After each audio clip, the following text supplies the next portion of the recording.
नमस्कार, दैनिक समाचारों के इस कार्यक्रम में आप सभी का स्वागत है। मैं हूं अनुपम। प्रस्तुत हैं झारखंड राज्य से जुड़े प्रमुख समाचार। झारखंड कर्मचारी चयन आयोग द्वारा ली गई संयुक्त स्नातक स्तरीय परीक्षा में कथित पेपर लीक मामले की केंद्रीय जांच ब्यूरो यानी सीबीआई से जांच कराने की मांग के लिए दायर याचिका पर हाईकोर्ट में शुक्रवार को सुनवाई जारी रहेगी। बुधवार को हुई लंबी सुनवाई के बाद कोर्ट ने इस मामले की सुनवाई के लिए गुरुवार का समय तय किया था, लेकिन सरकार और सफल अभ्यर्थियों की ओर से बहस में ज्यादा समय लगने का अंदेशा को देखते हुए कोर्ट ने इस मामले की अगली सुनवाई के लिए शुक्रवार की तारीख निर्धारित कर दी है। राज्य सरकार की ओर से गुरुवार को महाधिवक्ता राजीव रंजन व अधिवक्ता पीयूष चित्रेश और जेएसएससी की ओर से अधिवक्ता संजय पिपरवाल कोर्ट के समक्ष उपस्थित हुए। अगली सुनवाई तक अदालत द्वारा रिजल्ट के प्रकाशन पर लगाया गया स्टे जारी रहेगा। शुक्रवार को यह केस सुनवाई के लिए पहले नंबर पर सूचीबद्ध किया गया है।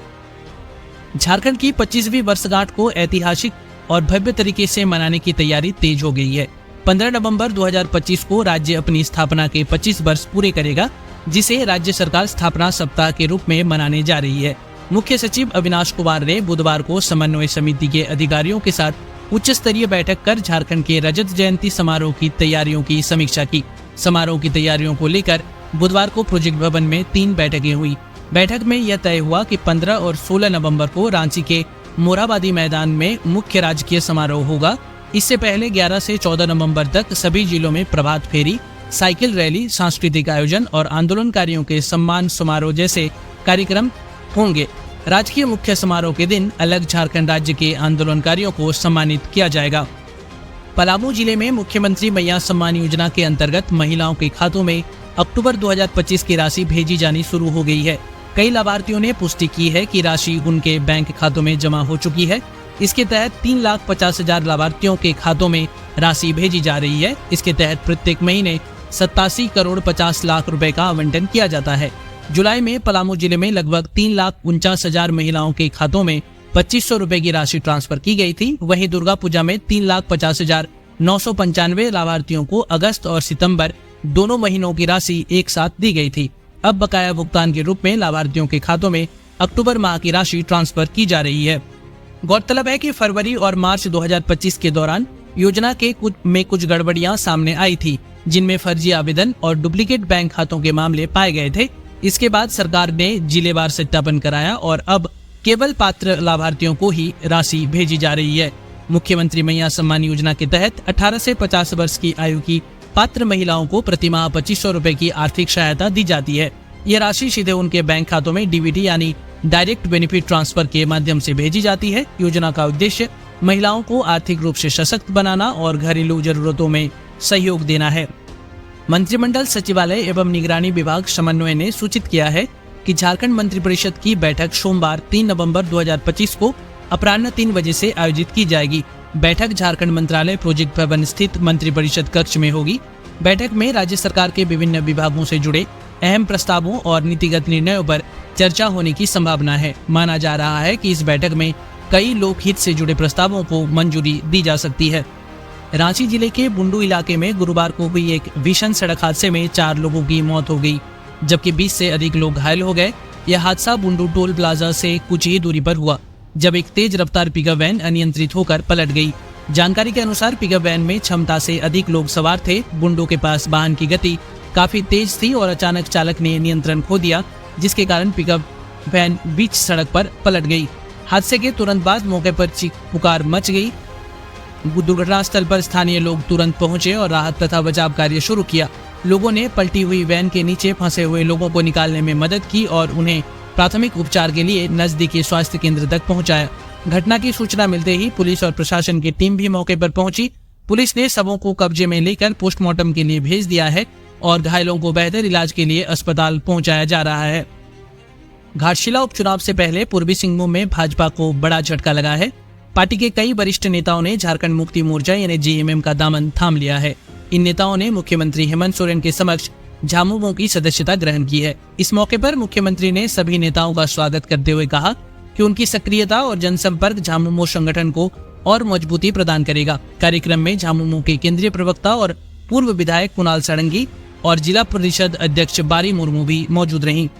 नए सदस्यों ने कहा कि वे मुख्यमंत्री हेमंत सोरेन की नीतियों और जनहित की प्रतिबद्धता से प्रभावित होकर झामुमो में शामिल हुए हैं। पार्टी नेताओं ने विश्वास जताया कि इन नेताओं से जुड़ने से संगठन को जमीनी स्तर पर नई ऊर्जा मिलेगी।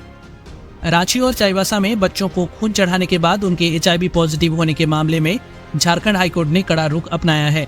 हाईकोर्ट ने गुरुवार को राज्य सरकार के अधिकारियों को कड़ी फटकार लगाई और ऐसी घटनाओं को बेहद गंभीर बताते हुए सरकार को तत्काल इसे रोकने के लिए एक्शन लेने का निर्देश दिया है। गुरुवार को हाईकोर्ट के समक्ष स्वास्थ्य सचिव Ajay Kumar Singh, Jharkhand AIDS control society के प्रोजेक्ट डायरेक्टर और ड्रग कंट्रोलर सशरीर उपस्थित थे।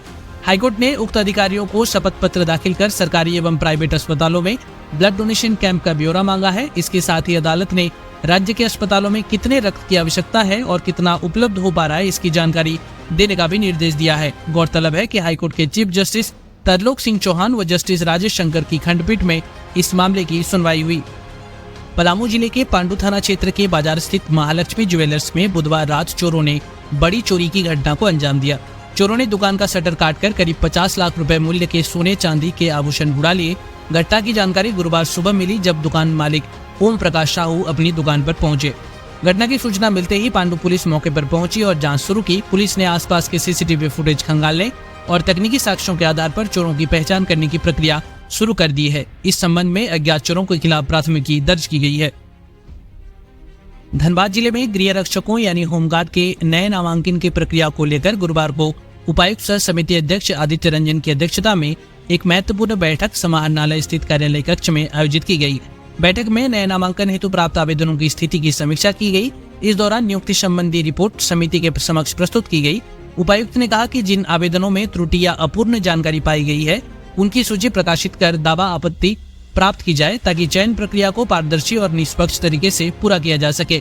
इस दौरान समिति के द्वारा सर्वसम्मति से वैसे आवेदन जिसमें त्रुटि रह गई है उनकी सूचना प्रकाशित करते हुए दावा आपत्ति प्राप्त करने का निर्णय लिया गया। साथ ही गृह रक्षकों को नव नामांकन की प्रक्रिया अतिशीघ्र पूर्ण करने के लिए कार्य योजना बनाई गई है। गढ़वा जिले के ग्रामीण इलाके के भोले भाले लोगों को झांसा देकर धर्म परिवर्तन करने वाले गिरोह का पुलिस ने पर्दाफाश किया है। रंका थाना पुलिस ने कुल 10 लोगों को हिरासत में लिया है, जिनमें 6 पुरुष और 4 महिलाएं शामिल हैं। जिसमें पुलिस ने एक शख्स को पकड़ा है जो उड़ीसा के रायगढ़ जिले का रहने वाला है। पुलिस पूरे मामले की जांच कर रही है। दरअसल पकड़ाए गए आरोपियों पर कई लोगों के धर्मांतरण का आरोप है। जानकारी के मुताबिक रंका शहर सटे सुकुटी टोले में एक स्थानीय शख्स के घर पर उसे धर्म परिवर्तन करने के लिए प्रेरित किया जा रहा था, जिसके बाद एक संगठन और स्थानीय लोगों के द्वारा इस बारे में पुलिस को जानकारी दी गई। जिसके बाद रंका थाना पुलिस मौके पर पहुंची और सभी लोगों को हिरासत में लेकर थाने ले गई। थाने में पुलिस ने सभी से पूछताछ कर रही है। वहीं स्थानीय लोग पूरे मामले में कार्रवाई की मांग कर रहे हैं। स्थानीय लोगों के अनुसार पकड़े गए लोगों में एक शख्स उड़ीसा के रायगढ़ का रहने वाला है। पलामू जिले के सतवरवा थाना क्षेत्र के पोची स्थित छठ घाट से 14 वर्षीय नाबालिग के अपहरण और हत्या के मामले में चौंकाने वाला खुलासा हुआ है। नाबालिग की हत्या उसके चचेरे बहनोई और चचेरे भाई ने मिलकर की थी। अपहृत पंकज कुमार यादव ने अपने चचेरे बहनोई को एक महिला के साथ आपत्तिजनक स्थिति में देख लिया था, जबकि उसके चचेरे भाई के साथ उसका जमीनी विवाद चल रहा था। चचेरे बहनोई अमित यादव को डर था कि पंकज यादव पूरे गांव और ससुराल वालों को इस मामले की जानकारी दे देगा, जबकि चचेरे भाई संदीप यादव जमीन विवाद का बदला लेना चाहता था। इसके बाद अमित यादव ने नाबालिग पंकज यादव की हत्या की योजना बनाई। वहीं संदीप यादव ने साथ मिलकर छठ घाट से अपहरण की योजना भी बनाई। अपहरण के बाद दोनों ने पंकज यादव की गला दबाकर हत्या कर दी और शव को नहर में फेंक दिया। तकनीकी जांच और कई अन्य बिंदुओं पर पूछताछ के बाद पुलिस ने पलामू के पिपरा टांड़ थाना क्षेत्र के तितलंगी निवासी अमित यादव और संदीप यादव को गिरफ्तार कर लिया।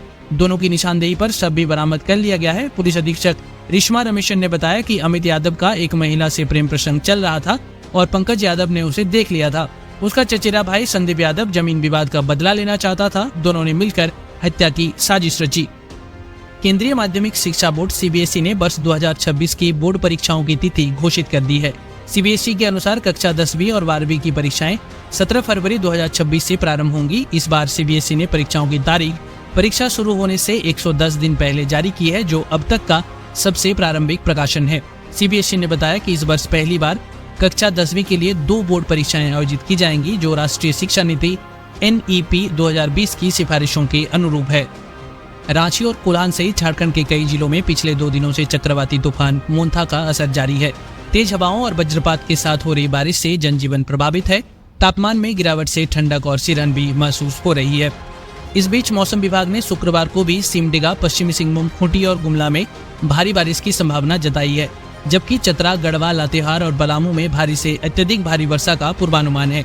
तेज हवाओं और बिजली गिरने की आशंका को देखते हुए किसानों और ग्रामीण इलाकों के लोगों को सावधान रहने की सलाह दी गई है। पिछले 24 घंटों में पूर्वी सिंहभूम, पश्चिम सिंहभूम और सरायकेला खरसावां में दिन भर बादल छाए रहे और बीच बीच में गरज के साथ बारिश होती रही। इन इलाकों में भारी बारिश की संभावना बनी हुई है और प्रशासन ने लोगों से सतर्क रहने की अपील की है। तो ये थे झारखंड राज्य से जुड़ी आज की बड़ी खबरें। ऐसे ही अपडेट्स के लिए चैनल को सब्सक्राइब कीजिए और वीडियो को ज्यादा से ज्यादा शेयर करना ना भूलें। मिलते हैं कल झारखंड के किसी नए खबरों के साथ। तब तक के लिए अपना ख्याल रखें। धन्यवाद।